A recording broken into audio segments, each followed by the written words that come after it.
આઈઆરસીટીસીની website hack કરીને pirated software Gadar અને નેક્સ્ટથી ટ્રેનની તત્કાલ ટિકિટો બુક કરવાનું 4.50 કરોડનું રેકેટ મુંબઈની વિજિલન્સે સિટી લાઇટમાંથી પકડી પાડ્યું છે.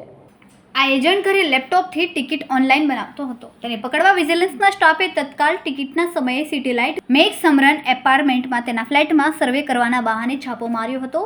બેડરૂમમાં તપાસ કરી તો એજન્ટ લેપટોપ પર ટિકિટ બનાવતો રંગે હાથ ઝડપાઈ ગયો હતો.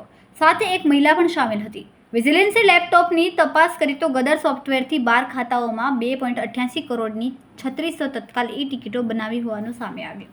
ઉપરાંત ગ્રુપ બુકિંગ સહિત 4.50 કરોડનું રેકેટ ખુલ્યું છે. વિજિલન્સના ઓફિસર સંજય શર્માએ ઉમરા પોલીસમાં ફરિયાદ આપતા પોલીસે એજન્ટ રાજેશ ગિરધારી મિત્તલ અને કૃપા દિનેશ પટેલની ધરપકડ કરી છે. કૃપા 3 મહિનાથી નોકરી કરતી હતી અને 10,000નો પગાર હતો. એસી ટ્રેનની તત્કાલ ટિકિટ સવારે 10 વાગે અને 11 વાગે સ્લીપરની ટિકિટો બનાવવાની હોય છે. જે માટે એજન્ટે 5 લેપટોપમાં હાઈ સ્પીડ 5 રાઉટર લીધા હતા, જેમાં 150 Mbps સ્પીડ હતી, જેથી 12 સેકન્ડમાં ટિકિટ બુક થઈ જતી હતી. એજન્ટ પાસેથી 1.51 લાખની 54 તત્કાલ ટિકિટ મળી આવી, જેને રેલવેએ બ્લોક કરી છે. મે અને જૂનમાં 14.66 લાખની 598 તત્કાલ ટિકિટો બનાવી હતી.